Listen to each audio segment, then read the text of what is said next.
Shalom, and welcome to What the Watchman Sees, a ministry that will sift through all of the social media noise to show you news of importance from the Most High's perspective. As watchmen, we are here both to warn of dangers and give biblical answers for dwelling in the secret place of the Most High during these times of confusion. Tell your family and friends to like, share, and subscribe as we delve into what Yahweh has for us, the apple of His eye. Let's get to work. Shalom, everyone. We are going to continue with our Bible study / reflection. We are dealing with a year-long effort under a theme for the year that is repair the breach, go back and rebuild. So the focus of our studies is going to be underneath that theme. We've been on this theme since the beginning of the year, and now we're in the 5th month of the Gregorian calendar. So almost halfway through, we, during the course of the year, are going to be looking at biblical principles that our community has either forgotten or never knew about, and therefore we need to go back and fetch those principles so that we can operate under the blessings of the Most High. As always, as we open our study, we're looking at 2 Timothy chapter 2, verse 15, which encourages us to study to show ourselves approved, not unto men, but unto the Most High, workmen who need not be ashamed, rightly dividing the word of truth, and that we can have confidence in the fact that 2 Timothy 3:16 tells us all scripture is God-breathed, and therefore it is profitable for doctrine, for teaching, for reproof, for correction, for instruction in righteousness, that the person of the Most High may be complete, thoroughly furnished unto every good work. So as we move into the study, again, we are looking at going back and fetching what the ancient ones knew and what the ancient ones taught. Now, that comes from a word from the continent. That word is Sankofa. So in essence, that's what we are doing with our study. We're going back and picking up those things that we never should have left behind so that we can move forward in the blessing of the Most High. So as we open the study for this particular session, we're looking at Proverbs chapter 5, and we're going to be looking at this Proverbs chapter as it relates to wisdom and as it relates to harlotry. So we'll go ahead and get started. And the first thing that we're going to do, let me close that out. The first thing that we're going to do is go right to the scripture. So we're going to look at Proverbs chapter 5, and we will read Proverbs chapter 5. My son, pay attention to my wisdom, incline your ear to my insight, that you may maintain discretion and your lips may preserve knowledge. Through the lips of the forbidden woman, though the lips of the forbidden woman drip honey and her speech is smoother than oil, in the end she is bitter as wormwood, sharp as a double-edged sword. Her feet go down to death. Her steps lead straight to Sheol. She does not consider the path of life. She does not know that her ways are unstable. So now, my sons, listen to me and do not turn aside from the words of my mouth. Keep your path far from her. Do not go near the door of her house, lest you concede your vigor to others and your years to one who is cruel, lest strangers feast on your wealth and your labors enrich the house of a foreigner. At the end of your life, you will groan when your flesh and your body are spent, and you will say, how I hated discipline, and my heart despised reproof. I did not listen to the voice of my teachers or incline my ear to my mentors. I am on the brink of utter ruin in the midst of the whole assembly. Drink water from your own cistern and running water from your own well. Why should your springs flow in the streets, your streams of water in public squares? Let them be yours alone, never to be shared with strangers. May your fountain be blessed, and may you rejoice in the wife of your youth. A loving doe, a graceful fawn, may her breast satisfy you always. May you be captivated by her love forever. Why be captivated, my son, by an adulteress, or embrace the bosom of a stranger? For a man's ways are before the eyes of the Most High, and Yahuwah examines all his paths. The iniquities of a wicked man entrap him. The cords of his sin entangle him. He dies for lack of discipline, led astray by his own great folly. So those are the scriptures. As we open the study, we're going to be looking at those scriptures in a little bit more detail. But at the outset, let's get the premise straight as we begin this lesson.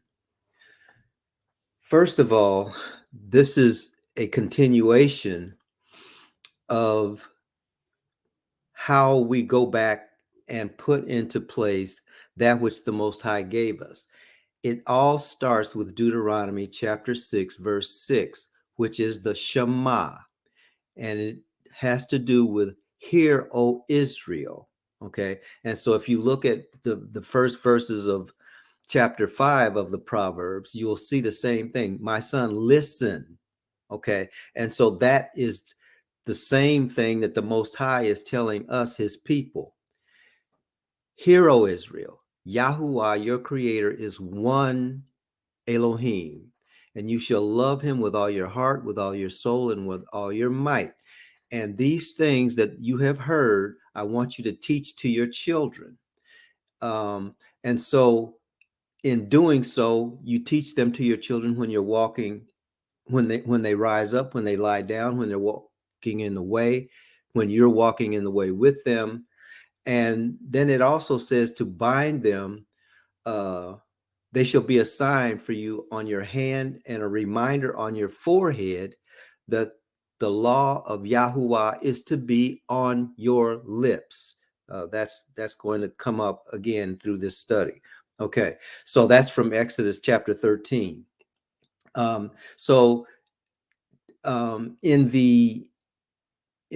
In the days of Deuteronomy being actually lived out, what our ancestors did was they tied pieces of the Torah around their hands and put them in their forehead.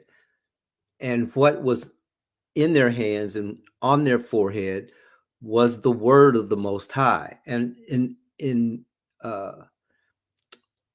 plain language, it was the Torah, but certain parts of the Torah. The main part was inclusive of the Shema. Okay, so all of those scriptures, actually there were 4 of them altogether. At least for the men, they were to walk around at the beginning of the day with these as a reminder. This is how they started the day. They started the day with the word of the Most High in their mind and in their hands, because that has to do with working through the day underneath the blessings of Torah. Okay, so then last time we talked about in Proverbs chapter 4 what that looks like in terms of precepts. My son, again, this is the actualization of the Shema by the father giving to the Son that which has been given to him. In other words, from the lips of the Father to the ears of the children, this is how the Shema is carried out. So let your heart lay hold to my words. Well, the words that the parent gives to the child are not, they did not come from him, they come through him. And when I'm saying him, because the father is a major part of that, but the father and the mother are both doing the same thing. They're reinforcing Torah to the children so that the children know the culture. Okay. So the children are told to pay attention. So because that's where their understanding will come. And the understanding is actualized when they actually do what they're told to pay attention. So that I'm not going to go through all of those words: let, pay, acquire, receive, hold on, don't set, put away, because we covered those already. But when we get into chapter 5, chapter 5 is based on or is an expounding on this same principle using one specific area. So that's what we're going to be looking at. Now, we have to be reminded that throughout Scripture, from Genesis to Revelation, there are two threads. One is the thread of obedience, which leads to life, and the other is the thread of disobedience, which leads in death, which results in death. Both threads operate in parallel ways throughout Scripture. All right, throughout Torah, throughout what we would call the writings, throughout the poetic language, and some of that is in Proverbs, which is what we're looking at. Throughout what we would call the Gospels, throughout the letters to the congregations, and finally into the book of Revelation. So from Genesis to Revelation, we will see these two threads: obedience that leads to life, disobedience, which results in death. So in describing obedience, we have looked at, and we will continue to look at, the seed of the woman is representative of obedience. The seed of the serpent is a representation of disobedience. The description of the wise, which is wisdom, is a part of obedience. The description of foolishness is a description of disobedience. The wise woman, obedience is, in many cases, is described in a feminine way, and the disobedience is called the strange woman or the harlot. The obedient take heed, the disobedient ignore. The obedient seek knowledge and gain understanding. The disobedient are unaware of the consequences of their actions and therefore their destiny. The obedient are going to be living in the land of the living, which is life. The disobedient will find themselves in the realm of the dead, and that's the same thing as hell. The obedient are described as prudent, the disobedient are described as slothful, and the same with diligent and slothful. The obedient in Revelation is the woman clothed with the sun with a crown of stars. The disobedient is the great harlot riding the beast. So these two threads, if you will, are throughout Scripture. What Proverbs does is expound on this idea of, my son, here's what you do for life. My son, here's what you don't do when it comes to death. So when we get to Proverbs chapter 5, it's the same idea, but now we're looking at a specific thing. We're looking at Proverbs chapter 5 as it relates to self-discipline, specifically regarding sex. So when we look at Proverbs chapter 5, those are the lenses through which Proverbs chapter 5 is to be examined. Now,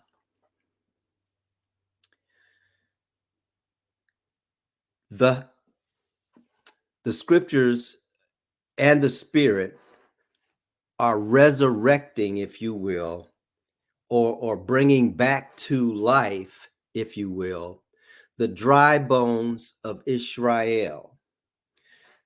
The bones are representative of a dead people group. And that's found in Ezekiel chapter 37. Part of Ezekiel chapter 37 details what that death looks like. And a lot of it has to do with we are cut off for our parts. There's no life in us. Our enemies are continually victorious over us. There's nothing that we have that has any kind of soundness. We're a dead people.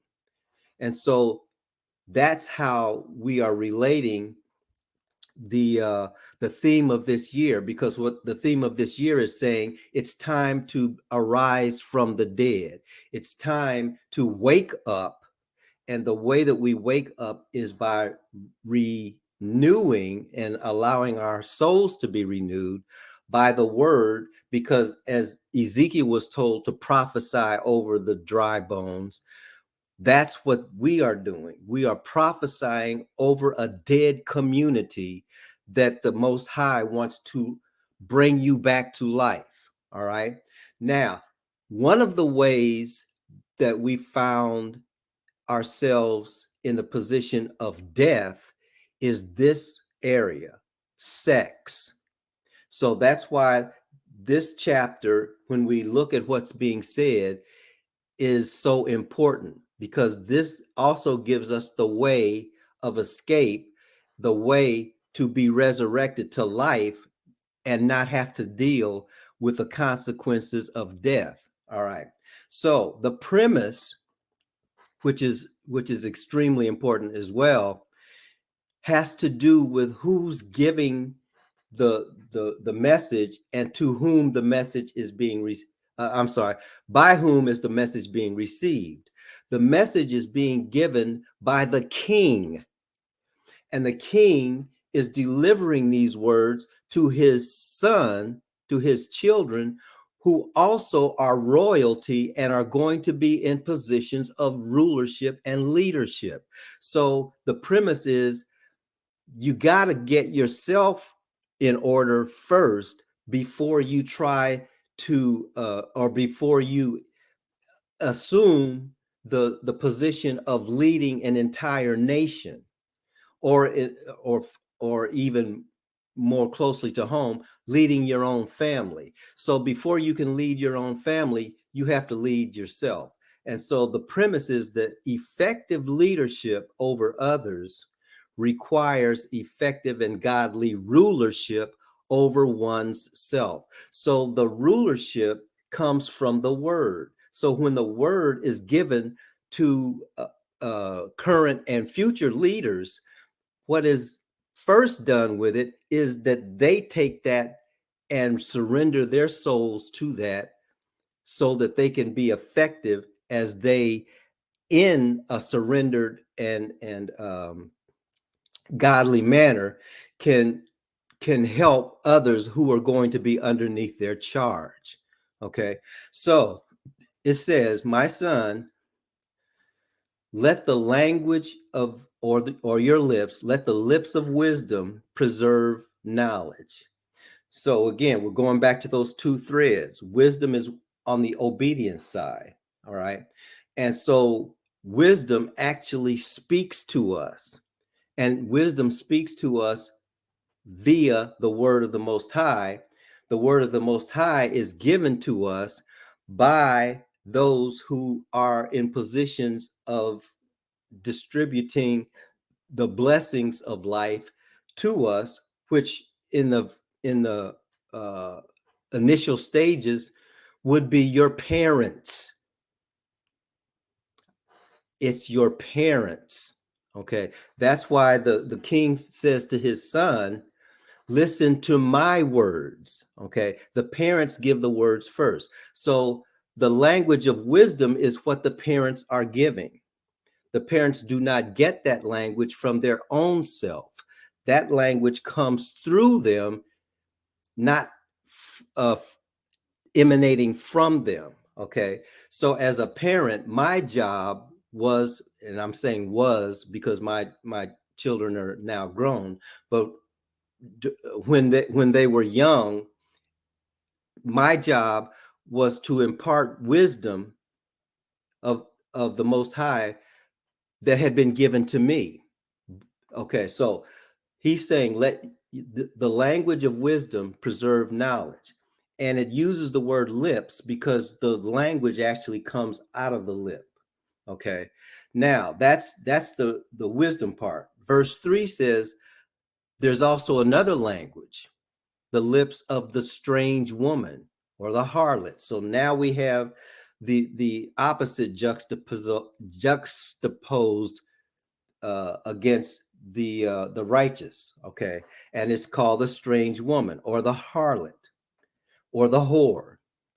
Okay, so the language or the lips of the strange woman is described as smooth.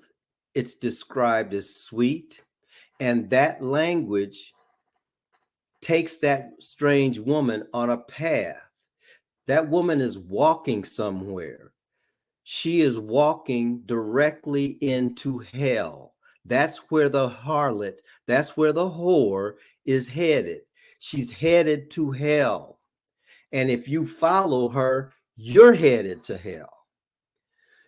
And verse 6 says she doesn't know where she's going or that her ways are unstable. So, in a very real sense, she's going to hell. She's walking to hell, not knowing that that's the destination.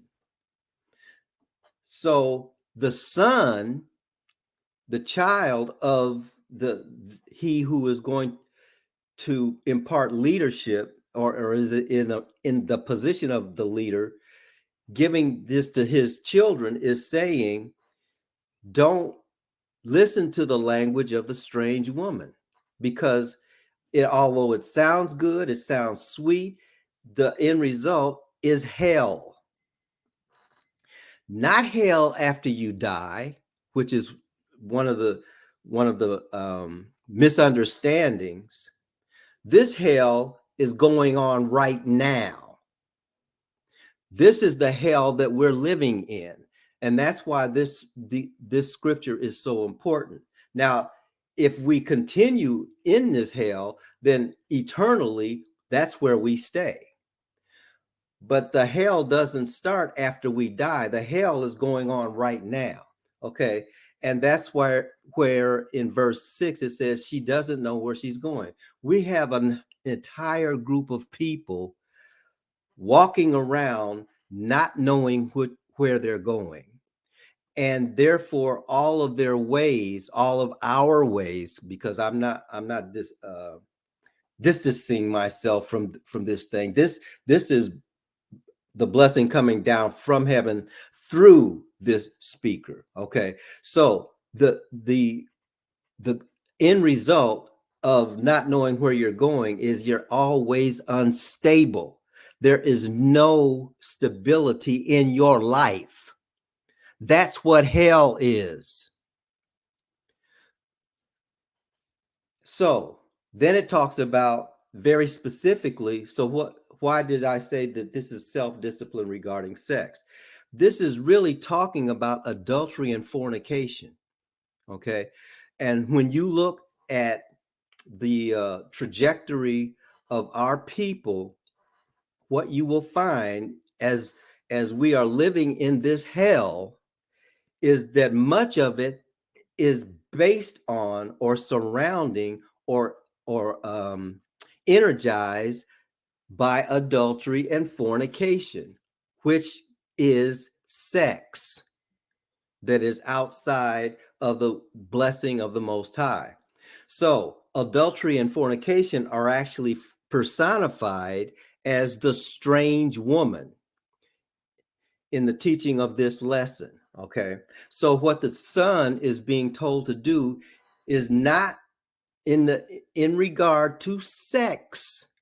Very specifically, don't concede your vigor or your glory, or because in the Hebrew community, please understand that it was very tactile. Okay. This notion of trying to understand biblical principles as concepts, that's not how our people operate. Our people operate with tangible things. This is talking about your sexual essence. Okay. The male's seed. Okay. So it says, don't concede your vigor or your seed to others, because they're going to use it cruelly. Sorry.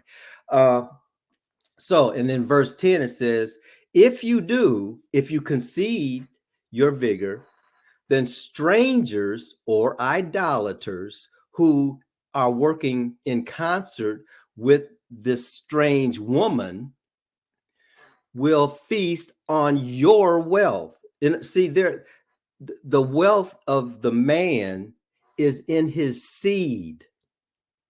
That's where his strength is.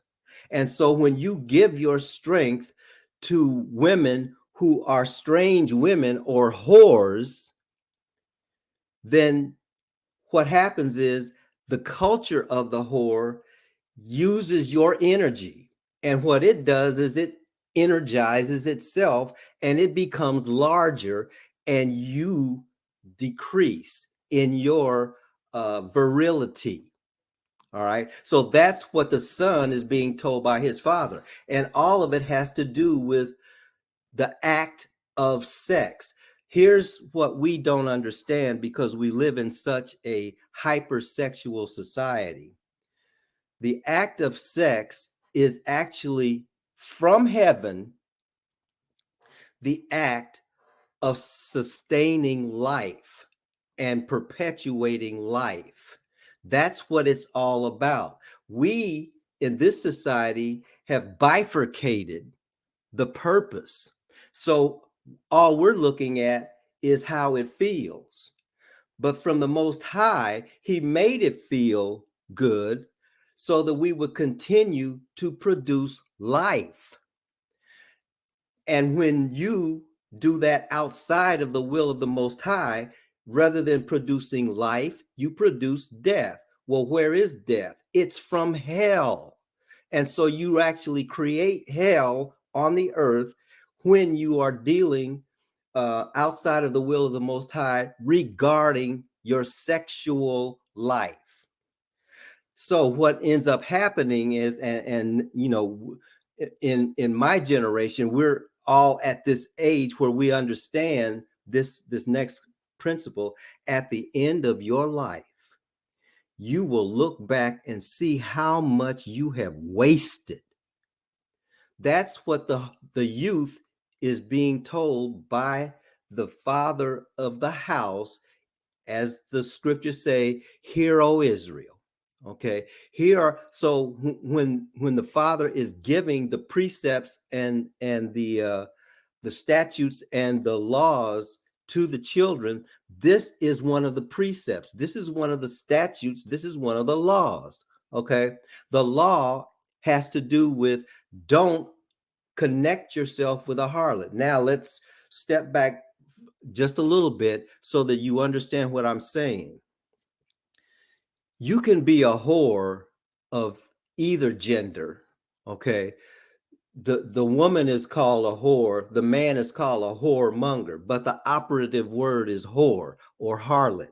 Okay. So we're not talking about a gender thing here. We're talking about the idea of how life is created and preserved. And you need both genders in order for that to happen. The Father created it that way.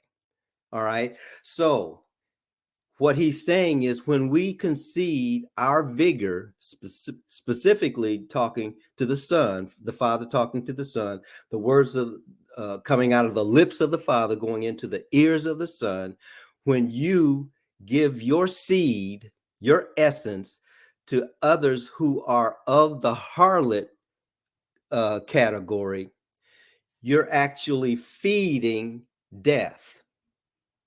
And that's why death continues to rule and reign in our community, because that's what we've been doing. We can blame other people if we want to, but the scriptures in Proverbs chapter 5 give us the the reality of what happens when we are not disciplining ourselves. And that's why it's called self-discipline regarding sex. All right. Now, let's continue. So but Proverbs chapter 5 doesn't just give don't do it. It gives also more explanation to help us understand. So it says to overcome those fleshly tendencies. What fleshly tendencies? To fornicate and to commit adultery. It's talking specifically about that. So the way that the scriptures give us to overcome that, it says, drink water from your own cistern. Now, what does that mean? Again, we're not talking about a concept. We're talking about tactile understanding. What is the cistern? The cistern is the holder of water, and water represents life. Okay, that which sustains life. So what it's actually saying has to do with the bond of marriage. Okay, so in essence, what this is saying is have your own mate. To overcome the fleshly tendencies that we all have, the Most High said, have your own mate. Drink water from your own cistern. Have your own wife and remain with her. Now we know exactly what it's talking about because it's actually in the scripture. So having your own wife is the same thing as drinking water from your own cistern. Otherwise, she, talking about your own cistern, talking about your own wife, will be used by others in the community for their own lust, which means that death will be the order of the day. So when the man, in this case, overcomes the tendency to want to misuse the nature that the Most High put in him, then instead of giving it to his wife, which is what he is supposed to do, his wife also has needs, and if he doesn't supply them, she'll find somebody else. And that's exactly what this is talking about. So hopefully you can see that these things have a practical application in our community, and also a practical explanation as to why our community is in the shape that it's in. This did not start with this generation.